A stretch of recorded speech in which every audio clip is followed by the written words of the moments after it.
Hello, everyone, and thanks for joining us this evening. My name is Christine Kennedy, and on behalf of the Office of Women Engagement, I'd like to thank you to our second talk in our Rejuvenate series, Spring into Action, Rejuvenate Your Fitness Goals.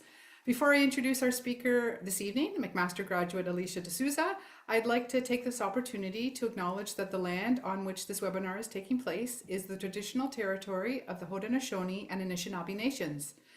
The territory was the subject of the Dish with One Spoon Wampum Belt Covenant, an agreement between the Iroquois Confederacy and the Ojibwe and allied nations to peacefully share and care for the resources around the Great Lakes. As I mentioned, this is our second talk in our Rejuvenate series, which is being sponsored by our affinity partner, TD Insurance, so I'd like to thank them for their commitment to our alumni programming. And just a reminder, for every Rejuvenate webinar you attend, you'll be entered into a random draw to for a chance to win one of 3 gift cards to either a MEC, Terra Greenhouses, or Lee Valley. And winners will be contacted the week of May 5th. And if you're really loving the information tonight and you want to rewatch it, well, guess what? You can. Later this evening, we'll be sending out a recording of Alysha's talk, so feel free to send that to family and friends who might be interested in the topic of fitness. And thanks to those who pre-submitted questions. There were many, many, many questions, and Alysha will be talking about many of those questions or answering many of those questions in her chat to this evening. And if we don't get to the questions, we will take some live Q&A questions at the end. So feel free to submit your question in where it says, submit your question. So now it is my pleasure to introduce our speaker for this evening, Alysha D'Souza. She is a PhD candidate in kinesiology here at McMaster, where she studies skeletal muscle metabolism and women's health across the lifespan. A former national level athlete and experienced personal trainer and strength coach, she currently leads strength and conditioning for several of McMaster's varsity teams. And if her name sounds familiar, well, Alysha worked in the alumni office like 3 or 4 years ago during the pandemic. We created a challenge, the 1887 challenge, to keep our alumni active and fit when we were all sort of confined to our homes and we couldn't go to the gym or the pool or anything. And Alysha was very instrumental in helping create that program for us that I think we had like 200, 300, 400 alumni participating in that. So you are in good hands this evening to hear about fitness. Thanks, Alysha, for joining us, and I'll hand it over to you.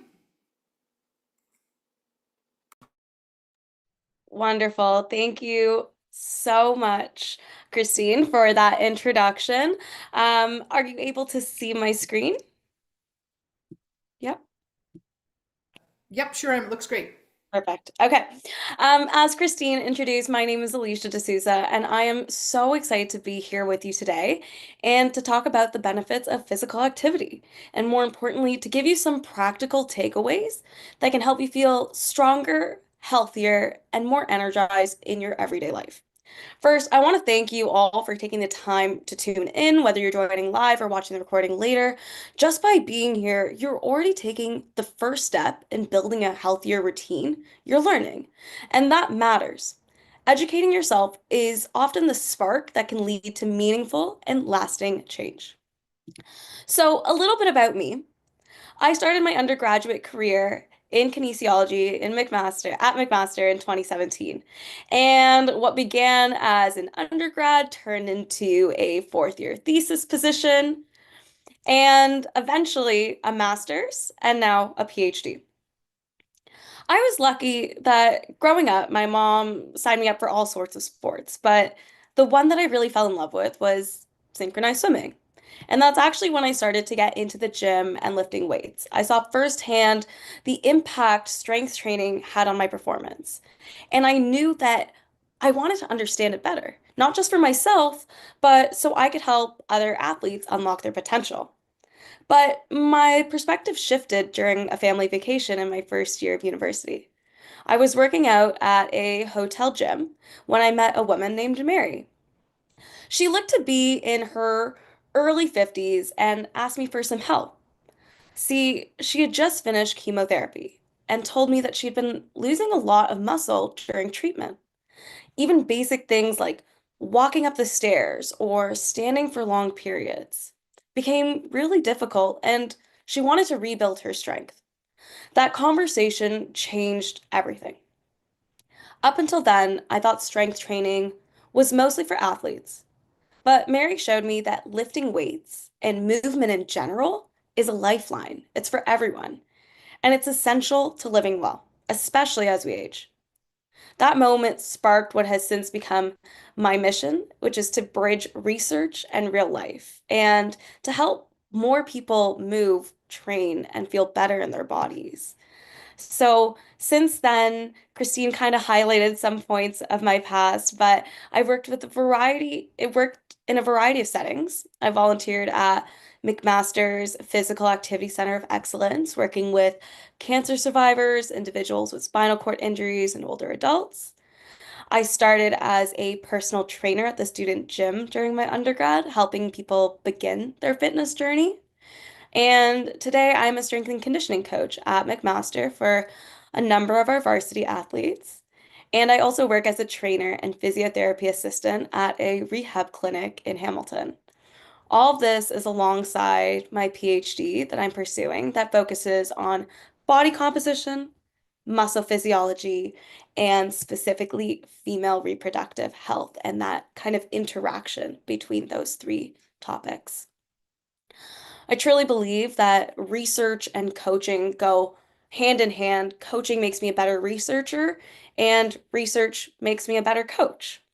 So, today we're going to talk about how to rejuvenate your fitness goals by one, understanding how the body changes with age and how small intentional choices in movement can help us not just live longer, but better. We'll break down the four key types of physical activity, or really two key types, and we'll explore the science behind how they work. I'll also share simple, actionable ways that you can start building strength, energy, and resilience, no matter where you're starting from. So, we're going to start by talking about the inevitable, aging. A good friend and fellow researcher of mine asked me a great question last week. She started by saying, believe it or not, we're all going to age one day.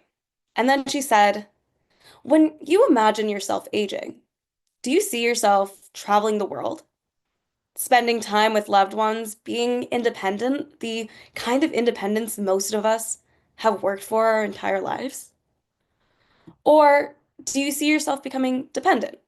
Dependent on beds, medications, nurses, healthcare providers, and maybe even potentially your own loved ones?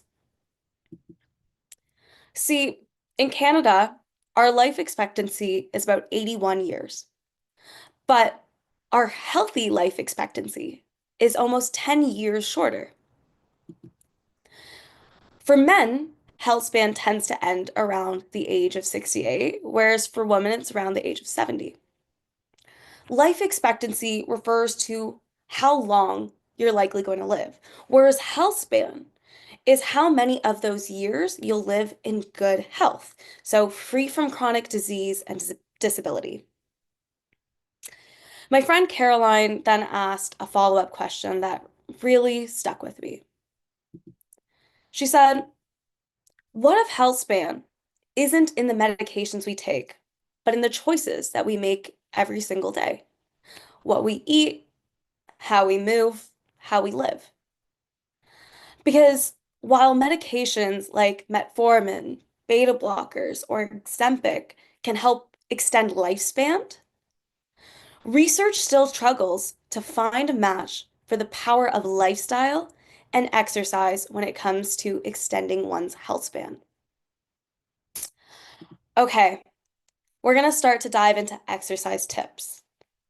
One of the biggest misconceptions I see when it comes to exercise is the idea that you have to do everything. That if you're not doing an hour-long workout 5 days a week, you're somehow failing. But the truth is, you don't have to do it all. You just have to do enough.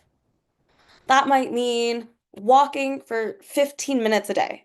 That might mean doing a few sets of strength training in your living room. It might mean stretching between Zoom calls or choosing the stairs over an elevator. We call this the minimum effective dose. It's the smallest amount of movement that still gives your body what it needs to adapt, grow stronger, and stay resilient. And here's the best part. Once you start doing a little, your capacity grows. Movement essentially builds momentum, and soon enough, what felt hard becomes a part of your routine.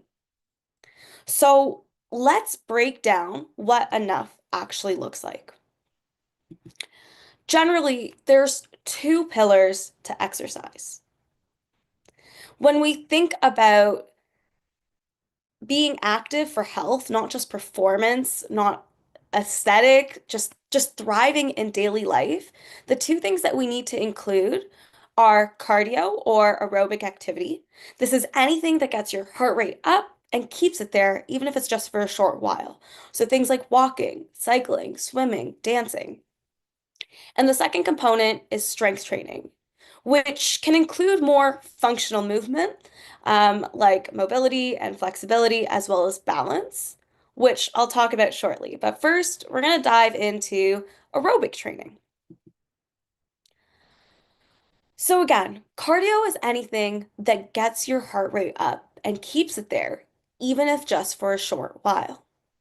It improves your heart and lung health, boosts energy, and supports brain function. Now, the recommendation is 150 minutes of moderate to vigorous physical activity a week. But remember, you don't have to start at 100%.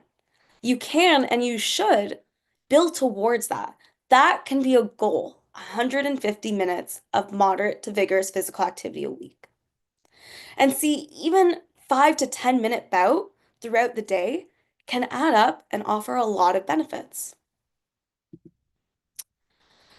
So, when we program aerobic training, and again, aerobic training is anything that gets your heart rate up. When we program it, we typically think about the FIT principles.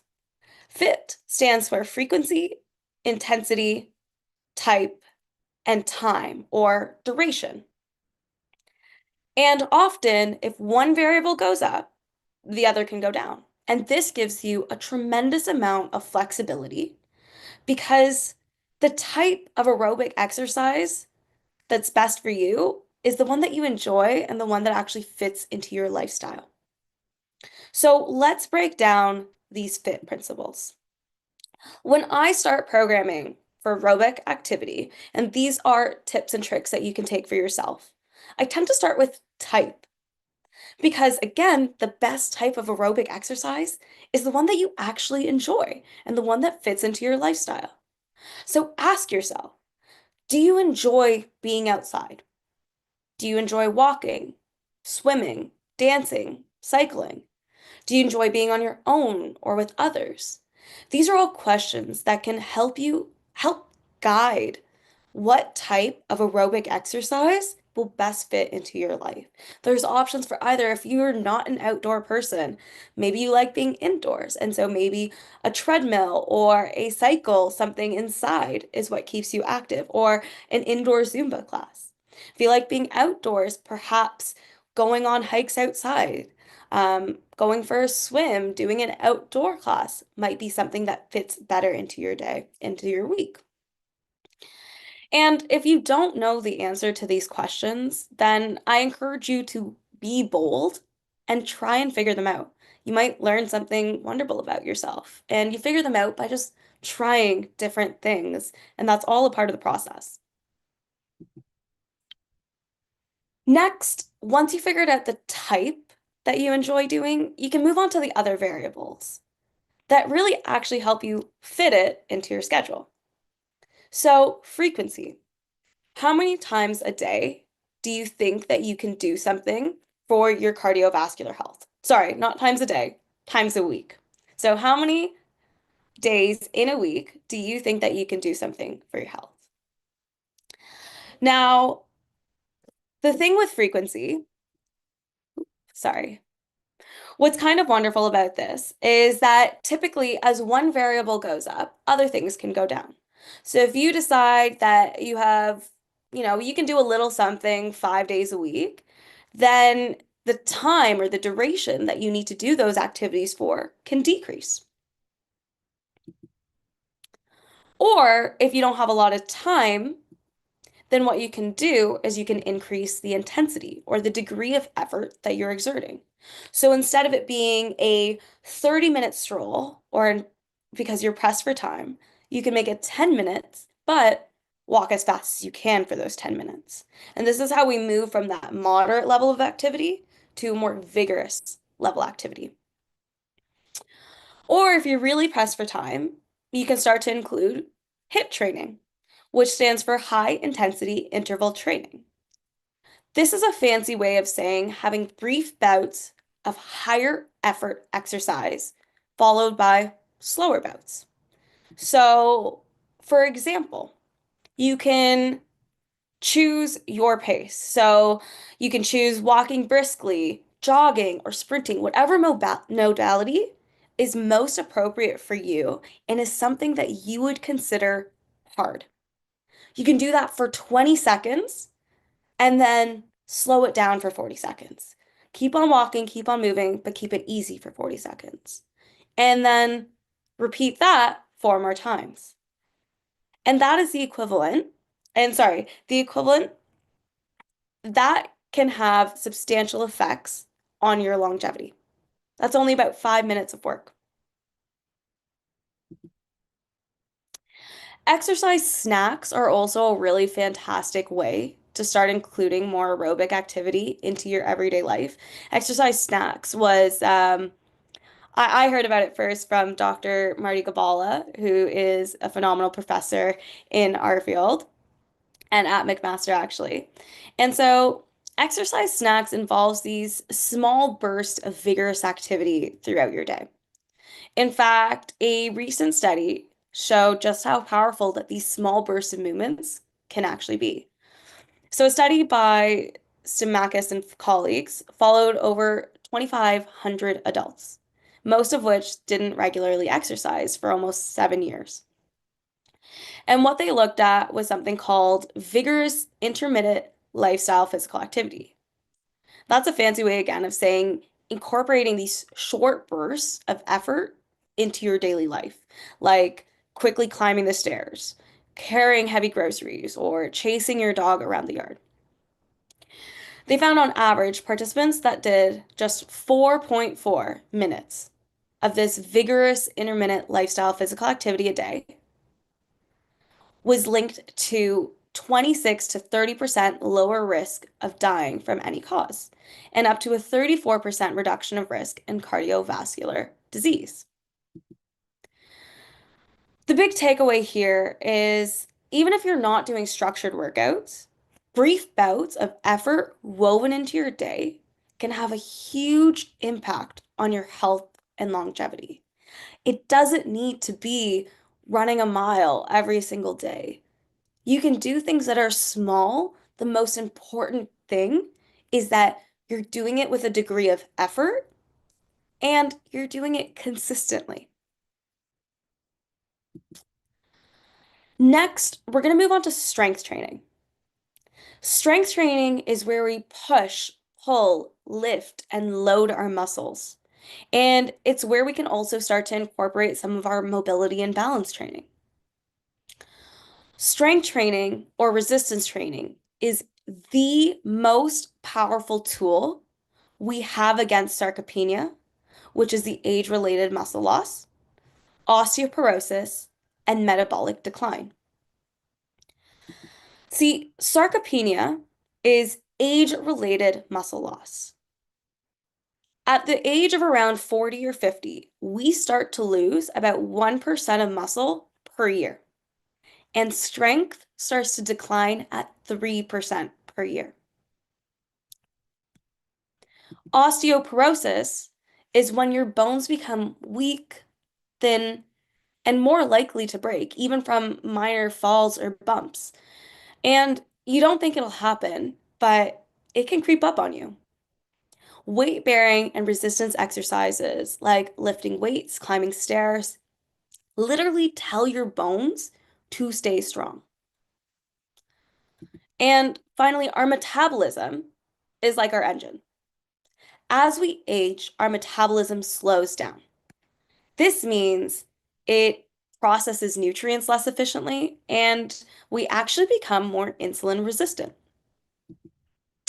I was talking to my parents this week, and being having done my PhD in muscle physiology for the past 4 years, I was so surprised that they didn't know this fact about muscle. But what people don't realize is that muscle acts like a giant sink or giant mop for sugar in your blood. See, muscle likes to store sugar. For muscle, it's a really valuable source of energy, and it gets stored as glycogen. When you move your body, your muscles use up their stored sugar. After that, they'll mop up more sugar from your bloodstream to fill those stores. If you're not moving regularly or you don't have much muscle to begin with, then the sugar doesn't really have anywhere to go and the mop stays full. So instead of getting used, the sugar lingers around in your blood and it can even get stored as fat. See, muscle is such an incredible organ, and it's actually the largest organ in your body. But as we begin to age, we lose it. Its quantity and quality go down. And while we have medications like Ozempic for fat loss and beta blockers to reduce your blood pressure and protect your cardiovascular system, we don't have anything that preserves our muscle mass. That is except for strength training. So, the recommendation for strength training is working your major muscle groups twice a week. Now, even that can sound like a challenge at times.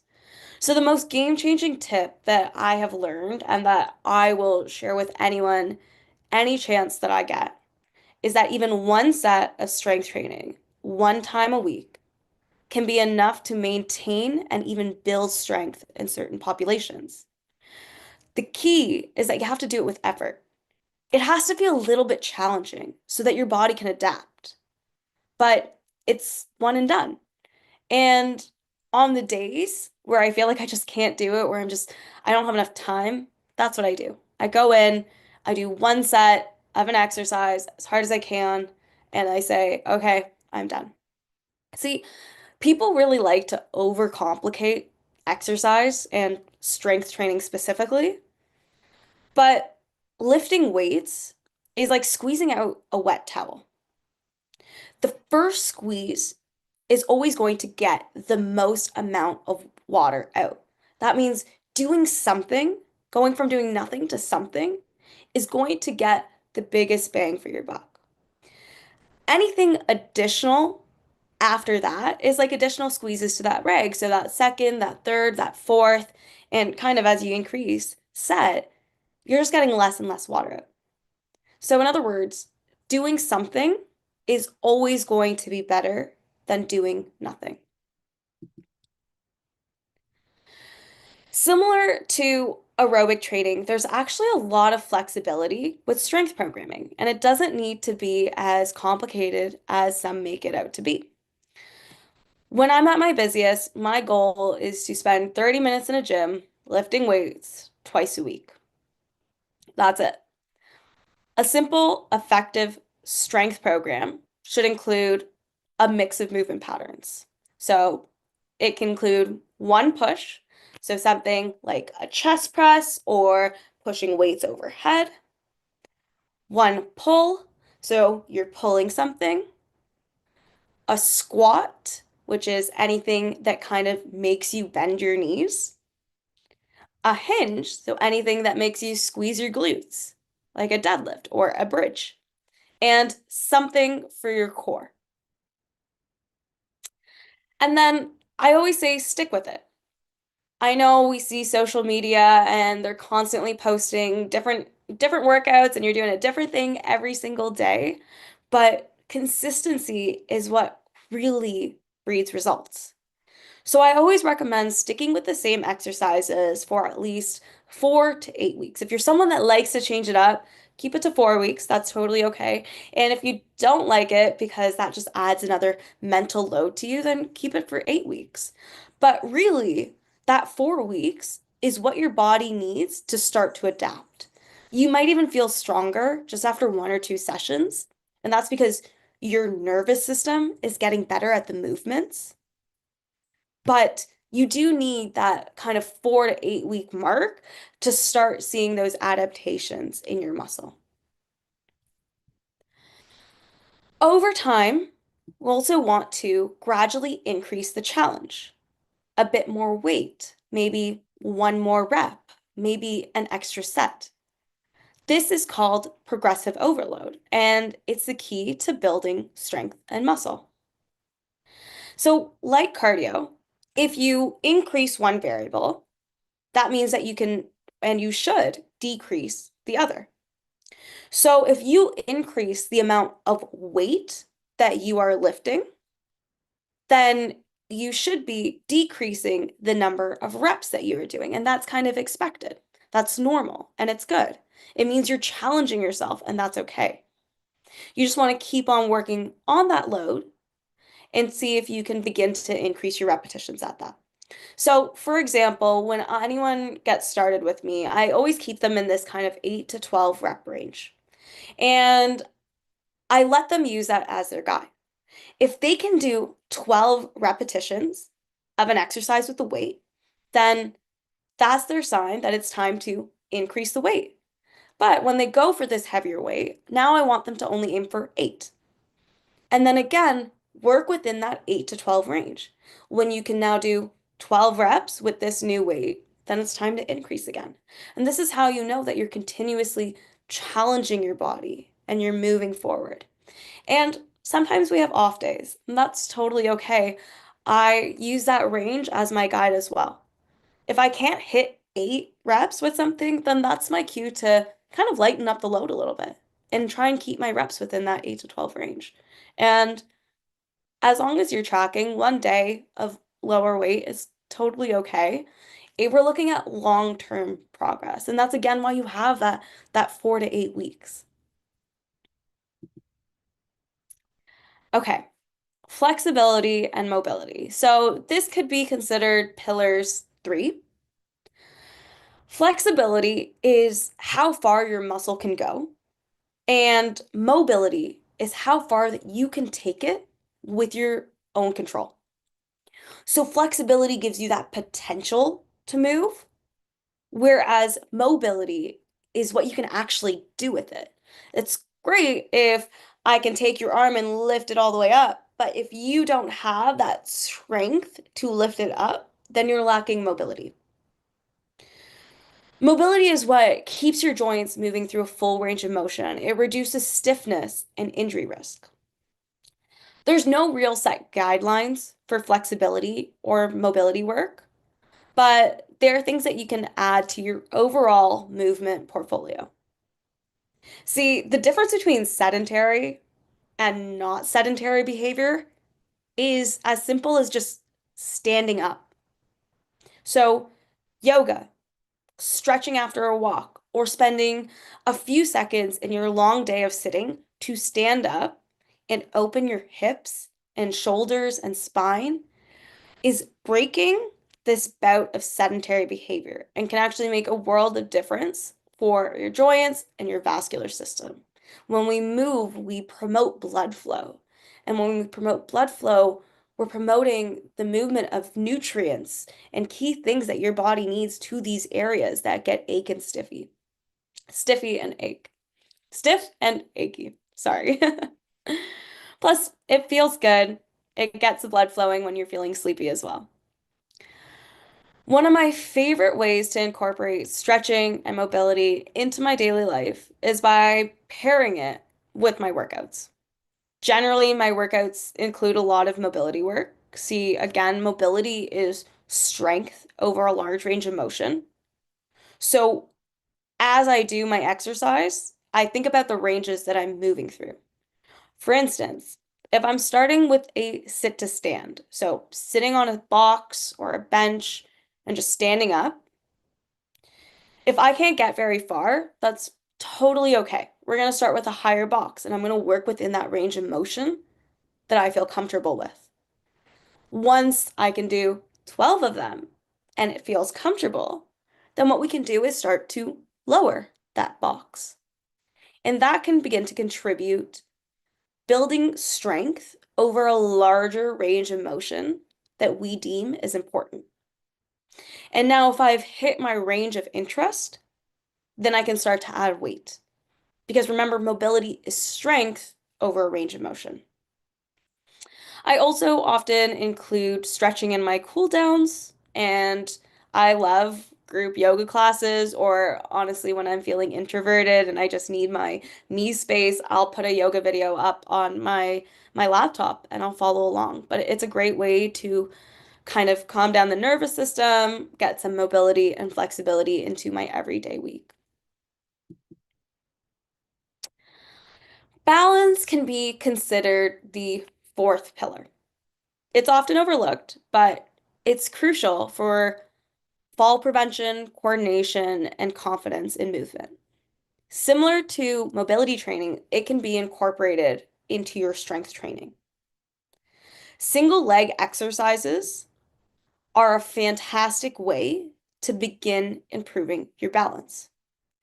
Movement like lunges or split squats, which is essentially a lunge, except your feet are fixed. So you're just going up and down rather than stepping forward or stepping backwards.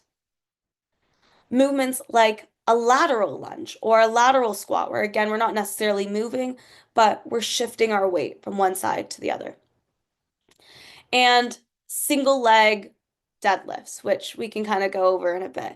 But these single leg movements or single leg glute bridges are incredible ways to start incorporating balance into your strength program. And this is what we would consider functional. That's kind of a buzzword when it comes to training. Um, but as someone that works with a lot of athletes who need this functional level of training, things that really work are these unilateral models. So, trying to build your strength on one leg. You can even microdose balance into your everyday if, you don't feel confident yet to do that at the gym. You can stand on a foot while you're brushing your teeth. You can try, as you sit down to the couch, hold on to the edge and try and lower yourself on one leg. You can sign up for yoga or Tai Chi. Again, these are fantastic ways to start to incorporate balance and mobility into your everyday and just movement in general. Now, I've mentioned a lot. I've mentioned cardio, strength training, flexibility, and balance. I want to say that you do not need to hit all four of these every single day. But ideally, over the course of the week, they should show up in some way. And when they do, you're not just increasing your lifespan, but you're actively building your health span. Okay, next, we're going to talk about goal setting and setting goals the smart way. Some of you may have heard of this kind of acronym, SMART goals. Setting goals is the way that I hold myself accountable and I hold my clients accountable. If you don't have a goal, it's really hard to feel like you're working towards something. And it's really hard to feel that sense of accomplishment that gets a lot of people to keep on going. When we set goals, they should be specific, meaning they should be clear and focused. So instead of saying something like, I want to exercise more, we can say something like, I want to walk for 30 minutes twice a week. That is specific. It should be measurable. So it's something that you should be able to track on your own. I mean, you don't need to do it on your own, but it's something that you should be able to track. So, did I walk the 30 minutes twice a week? Yes, I did. Instead of saying something like, I want to get stronger, you can say something like, I want to deadlift 100 pounds by June. But this kind of ties in with the next one, which is A, achievable. A goal should be realistic based on your current abilities, your time, and your resources. Again, you don't need to do 100% today, or even this week, or even this month. Progress is achieved by starting something. So instead of saying, I'll work out 7 days a week for 2 hours, if you're currently sedentary, perhaps we start with standing up every hour. And that can help break sedentary behavior. The R should be relevant. So your goal should align with what really matters to you. What are your values? Why do you want to exercise? Is it because you want to look good? Or is it because so you can go on hikes with your family this summer, right? It should align with what your values are, and they should also be time bound. So we do want to set a deadline. We want it to be a realistic deadline, but we do want to hold ourselves accountable. So that's a lot, but I'm going to walk us through a couple questions that will hopefully help you build out your first goal. And this is what I do with myself. This is what I do with my clients. And I have found it to be the most effective way to just get started. So we're going to start big, and then we're going to whittle it down.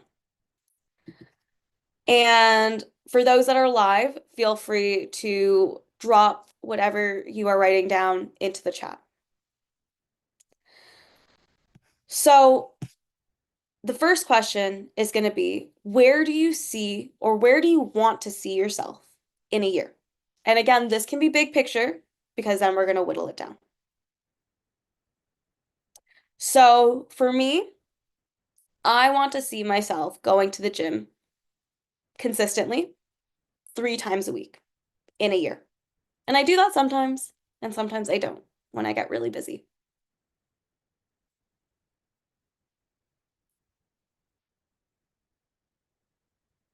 Once you've come up with that answer, where do you see yourself in a year, or where do you want to see yourself in a year?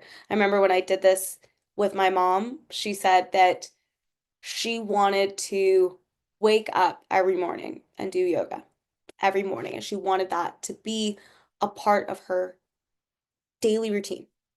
And so that was her goal for a year from now. Once you have that, my next question is, what is the smallest step you think you can take towards that goal this week? So for me, my goal is to get to the gym 3 times a week consistently in a year from now. Then I think that the smallest step that I can take this week is to just walk myself to the gym. I don't need to do anything while I'm there, but I just need to get myself to the gym 3 times this week. And I think that's a small step that I can take.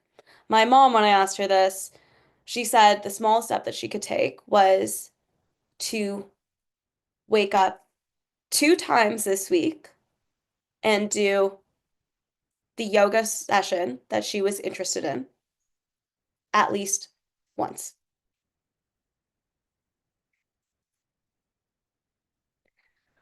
Once you have that small step, the next question I always ask is, on a scale of 1 to 10, how confident are you that you're going to achieve this goal this week? And again, it's within this week. So I know that I have a pretty hectic week this week, and the weather is it's cold, and I don't like going outside when it's cold. And so I'm probably like a 6 on, yeah, am I actually going to make it to the gym this week, especially knowing that I have plans this weekend, so I won't really be close to a gym. So for this week, I'm a 6. And what I normally say is if your confidence in achieving this goal is less than a 7, that's okay. But just for this week, I want you to think a little bit smaller.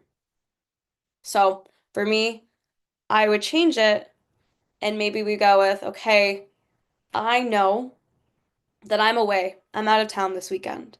And so getting to the gym 3 times a week might not be attainable for me. So I'm just going to go twice. And I'm going to do that on Friday and Monday because I know that I have a gap in those days and I am confident that I will be able to do that. Once you've come up with this small goal, I want you to write it down and I want you to tell someone. You can put it in the chat. You can text your friend. You can send a picture to your child or your spouse, or you can send me an email with it. But I want you to tell someone because one of the biggest things that has been shown for helping people stay true to their goals is that accountability. It's having someone to actually do it with, or having someone that you know will kind of supervise you during it. And if you don't have that supervision, then even just telling someone so that they can follow up and you know that you have to have that accountability makes a huge difference. Okay, there was a lot of information in this. And so I wanted to make sure that we had enough time to go into questions. And this was a very, very broad topic. So I'm happy to go into more detail with these questions as well. And if you don't get the chance to answer questions or ask your question of interest, you can always reach out to me via email or my social media is Her Health and Performance. That's also where I will be posting updates on my current research. Um, and I sometimes I can be a little slow at getting back, but I always get back to people. And if I don't, just send me a follow-up. I love talking with people and kind of helping them along their journeys. So please do not hesitate to reach out. But we have about 15 minutes left here, so I'd be happy to answer any other questions about um, specific barriers and how to overcome them, the effect of training throughout the female lifespan, etc. Thank you, Alysha. That was fantastic.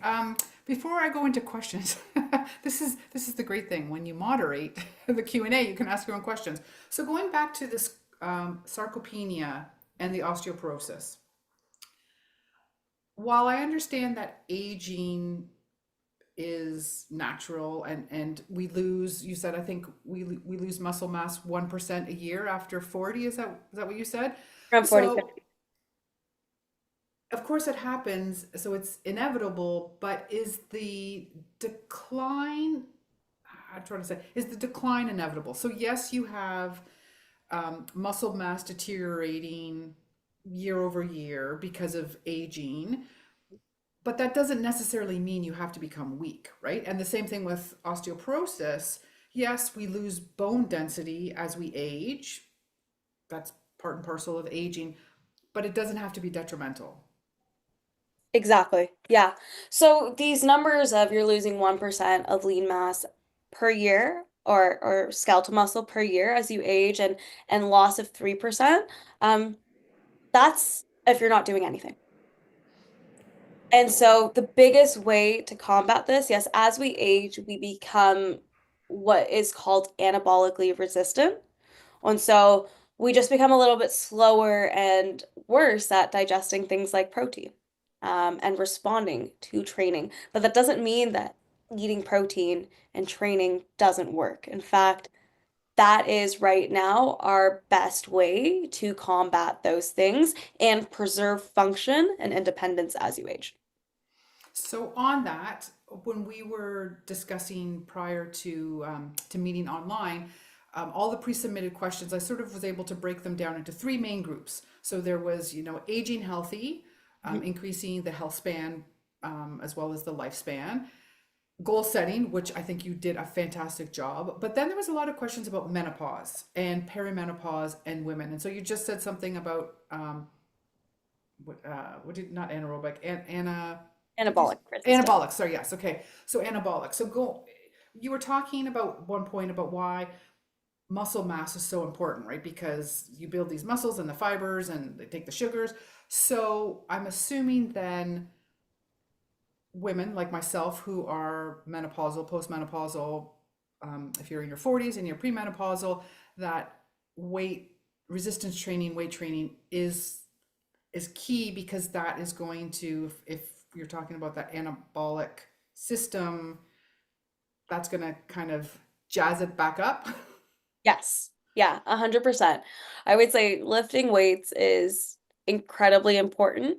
Um, it activates different pathways than what aerobic training does.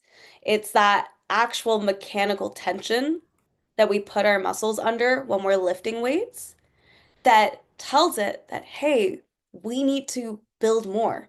We need to become stronger. We need to improve our quality.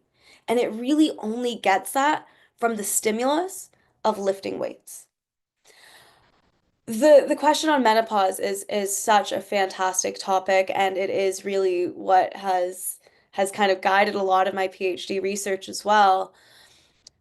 Unfortunately, we're at a point where we haven't been able to differentiate what is menopause and what is aging. We see declines as women go through this transition, but as they go through this position, they're also aging. And there are interventions like hormone replacement therapy, but we found even with hormone replacement therapy can help with the distribution of fat and adipose tissue, right? So as you go through menopause, sometimes that can lead to an increase in visceral adipose tissue. So instead of it being stored around the hips, it moves up towards the tummy area. Um, and so it's thought that maybe estrogen plays a role in that kind of distribution of adipose tissue. But from a muscle standpoint, there's actually no difference in the preservation of lean mass or muscle mass between people on hormone replacement therapy and people off of it. But there is a difference between people that strength train and people that don't. Oh, that's very interesting. All right. So the hormone replacement therapy is not like a panacea then, potentially. Yeah. But strength training is. So we have lots of questions that are coming in. So let me get to those. So Olive is asking, what sort of common household items would you recommend for strength training at home? Yeah, that's a fantastic question. Thank you, Olive. Um, at home, really for strength training, you can use household things. So heavy grocery bags, your cans, any of that stuff. You can also do body weight. Like it really depends on what level you're at.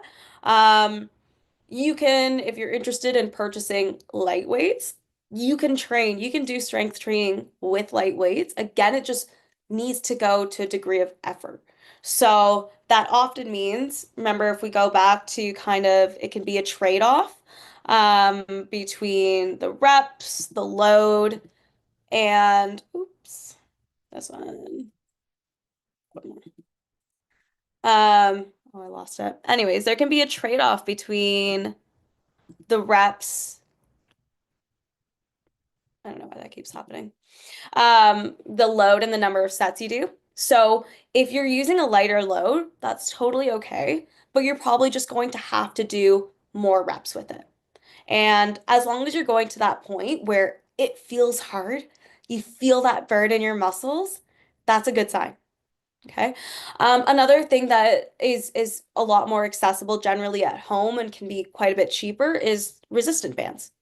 There's a ton of exercises that you can do with resistance bands, but really strength training is just anything that involves you working against some level of external resistance, whether that's gravity with body weight exercises or resistant bands or actual weights or milk jugs. That's a good one. Or the big, if you want to get really those big water, the big water Yeah. for the water cooler. So on that same vein as using the bands to strength train, we have a question from Jean. Wow, Jean is 78 and she says, I don't lift weights, but I do a couple of TRX classes a week. Is that as beneficial? Yeah, that is fantastic, Gene. TRX classes, again, what they're helping you do is you're using your body weight as resistance. And you're doing them in different planes of motion. It's TRX is also fantastic. Again, the biggest thing is going to be, Gene, do you feel tired? Do you feel like your muscles have been worked at the end of that session? And do you feel like you can still keep on getting stronger from session to session and progressing what you're doing? So on that as well, Darlene is asking, is using resistance band as effective as lifting weights? I think you may have just answered that. As long as you feel the burn, then yes. Yeah, again, the thing that limits with resistance bands sometimes for individuals is that level of progression, but your body doesn't know the difference between what's a resistance band and what's a weight. Um, so sometimes people can feel limited by resistant bands because it's just not giving enough resistance, and that's where heavier weights can come into play. But if you feel like it's enough tension for you, then it works. So Nina is asking a recommendation on weight training. So weight training targeting one muscle group per session, example, Monday legs, Wednesday arms, etc. Or like full body. What do you recommend? I love Break it this up. question. Um, the thing again with weight training is that there's so much flexibility. So I like to go back to the recommendation. Whenever I'm programming for anyone, I go back to the recommendation, and that is strength training the major muscle groups twice a week. And so if you know that, hey, you can make it to the gym 5 times a week and you like going to the gym 4 or 5 times a week, let's say 4 times a week, you like going to the gym 4 times a week, but you just don't want to spend a ton of time each time, you just want to go for 20 minutes, then that's when I typically recommend an upper lower body split. But if you can only make it to the gym twice a week, then that's when I would recommend doing a full body workout both times. So in both cases, you're splitting it up, there's flexibility there, but at the end of the week, you've worked every major muscle group twice. And that's kind of where it comes down to. Alrighty, thank you. Oh, okay, this is Randa. So Randa's not making asking a question, but she's just making a comment that I would like to read because this is wonderful. Randa is an almost 68-year-old woman, and she's stronger now than she was in her 30s, 40s, and 50s. Decline is not inevitable if we choose to do something to combat it. Strength training is amazing. So there we go. We have an evangelist there telling us about strength training. Amazing. Thank you, Rhonda. Uh, okay, so Lori is asking, I just can't seem to get motivated even though I know I should be doing something before or after work. What, how could you help, Lori? Yeah, Alysha? I think, Lori, one thing that I want to recommend to you is just starting small. Start with that kind of smallest step imaginable. So, kind of working through our questions again. Where do you want to see yourself in a year? And why is that important to you? And then, what is the smallest possible step you can take towards that this week? And just stick with that and have a goal of doing that, let's say for 3 weeks straight. Because I think something that stands out a lot, and it's what I tell a lot of the people that I begin with, it's consistency. It doesn't really matter how much, it's just what you're doing. Consistency is going to be the most important thing. And so if that means consistency with like, I'm going to go on one 15-minute walk this week, just one this week, and I'm going to do that. And you do it this week and you're like, that's fantastic. I'm going to try that again next week. And now you've gone 2 weeks of going on that 15-minute walk. Once you hit 6 weeks, that is like whenever anyone that I work with hits that 6 week mark, I am so incredibly proud because the truth is to maintain a habit, even if it's just once a week, you did that for 6 weeks straight, and that is a huge win. So, my recommendation for you is to start small because you have a long runway. Start small and be really proud of yourself for even those little wins because doing something is always going to be better than doing nothing. Here to that. What are your thoughts on, asking someone for motivation, like so walking together? Because you had pointed out that at the end you want people to tell someone. So after they've made their goals, you want the tell because there's the accountability piece. So would you recommend to someone like Lori or anyone who is maybe looking for extra motivation, like find a friend and go for that walk because then you're accountable together? 100%. I think like I have been trying to get my mom to be physically active for what feels like forever. Um, and a large part of physical activity, especially for women, I feel is that social component. Um, I grew up as a synchronized swimmer, but I'll say I didn't love the sport, but I loved being around everyone else. Even in university, I joined the rowing team and I did not love rowing, but I liked being around people. And that's what kind of kept me going, knowing that they wouldn't be able to go out on the water if I didn't show up and do my part.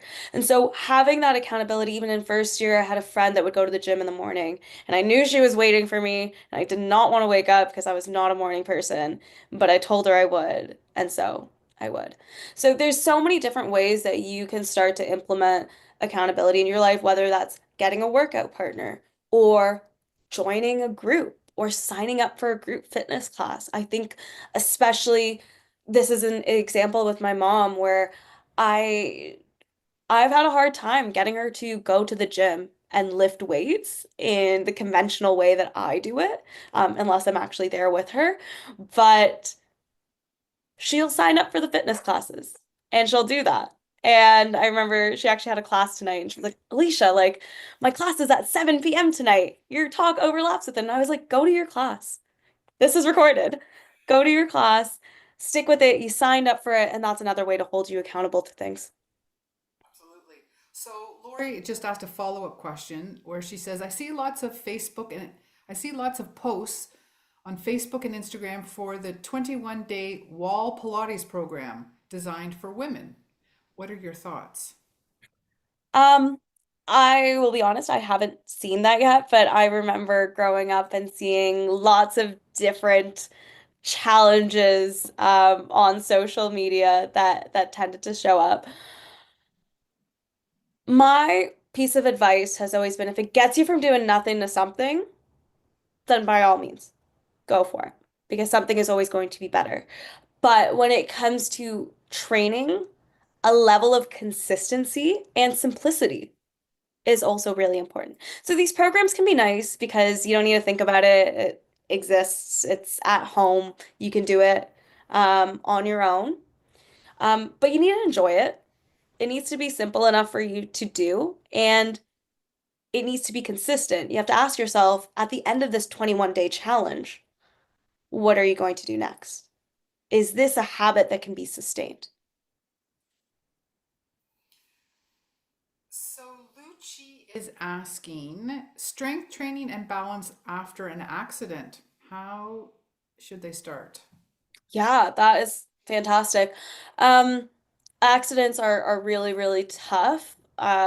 Through my experience working at the clinic, this is where you want to make sure that you have had gone through the proper rehabilitation with other qualified professionals such as your physiotherapist, etc.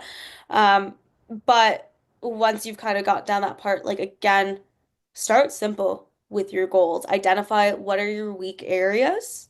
Um, if balancing on 2 feet is hard, start with just that. Start with just sit to stands, use a stable surface, use the wall, but again, challenge yourself within reason. And then as that improves, start to move into more single leg movements. And that doesn't mean, yeah, I mean, that can be standing on one foot and seeing can you hold that for 30 seconds?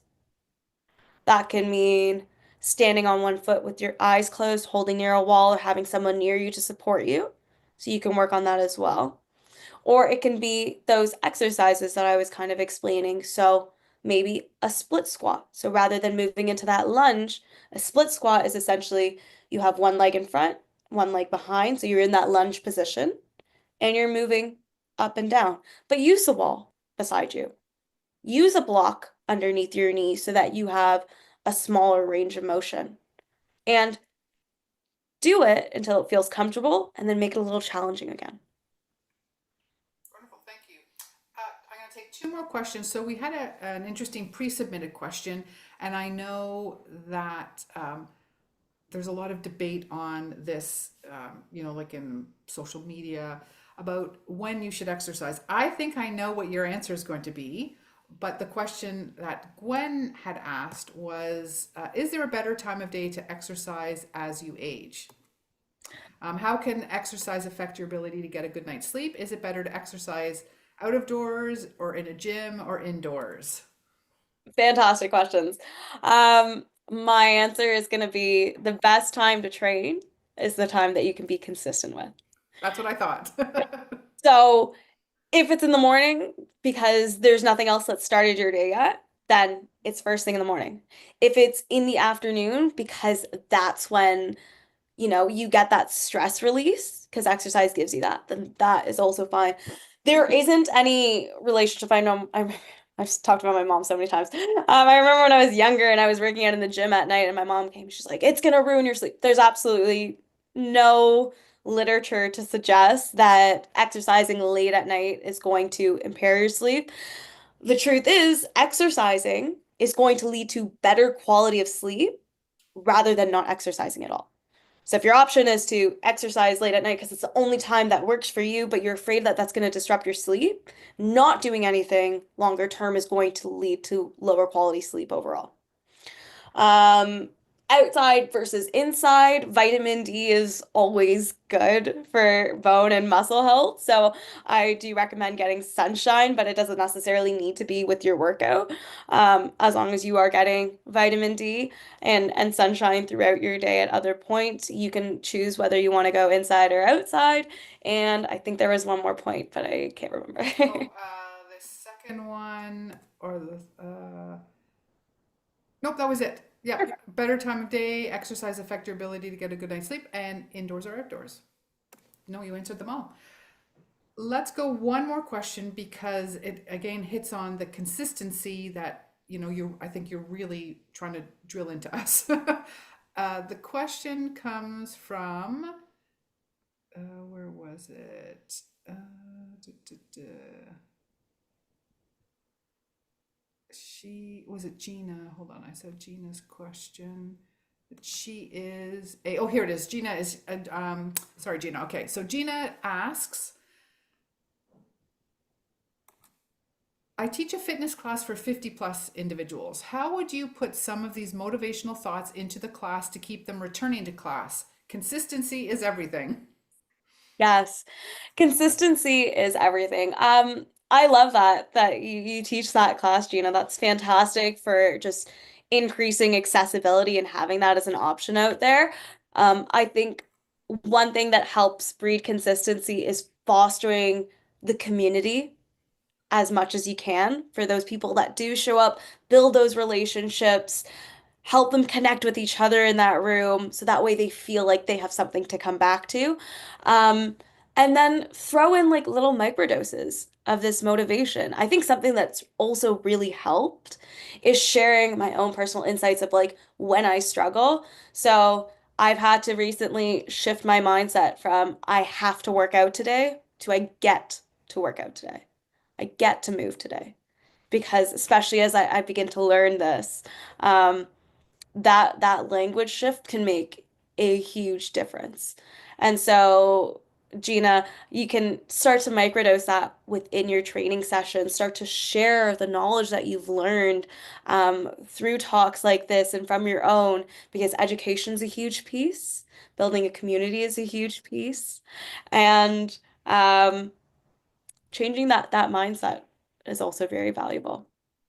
Make a game. Be like, if you come to this many classes, you get a goal sticker, like a punch card version. I know it works with kids, but adults are also still kids on the inside and they enjoy having fun. That's right. Everyone likes a little bit of extrinsic, oh, I can't even pronounce it, motivation. Extrinsic, Yes, extrinsic motivation, yes. yes, intrinsic and extrinsic. Um, well, Alysha, thank you so much. You gave such a wonderful, wonderful talk, so much information out there. So now everyone doesn't have, no one has an excuse about not being active. Start small, incorporate a little bit whenever you can, just be consistent and set yourself some goals, and then you're off to the races, Exactly. My biggest tip is just start simple. which is probably the best tip. Yeah. People, we tend to complicate things, don't we? We really do, and social media loves to do that, but ignore social media and say, Alysha told me to keep it simple. That's right. She's a PhD, or she'll soon to be a PhD. How many influencers have PhDs? Not very many, I would suspect. So thank you everyone for joining. Thanks, Alysha, for taking the time to give us a really wonderful talk tonight. And I'll just let people know, because this is our Rejuvenate series. Our next talk is next Tuesday, where we have renowned travel writer and best-selling author Robin Esrock, who is going to be talking about the Canadian travel bucket list. Adventure awaits. So summer's just around the corner. Maybe you can sort of incorporate some of your exercise routines into how you want to travel. Like maybe you want to do some hiking, and so you want to spend the next couple of weeks getting in shape to go on a big hike or going cycling in some places around Canada. So we hope that you'll be interested in tuning in to that webinar next Tuesday. I think Jenna has put up the code there if you want to take out your phone, and the QR code, and I'll also put it in the follow-up email that you will get later this evening. So thanks, Alysha. Thanks, everyone. And we look forward to seeing you in the future, if not out on the bike trails or on the walking paths, or just out enjoying nature and getting some exercise. Take care, everyone. Bye.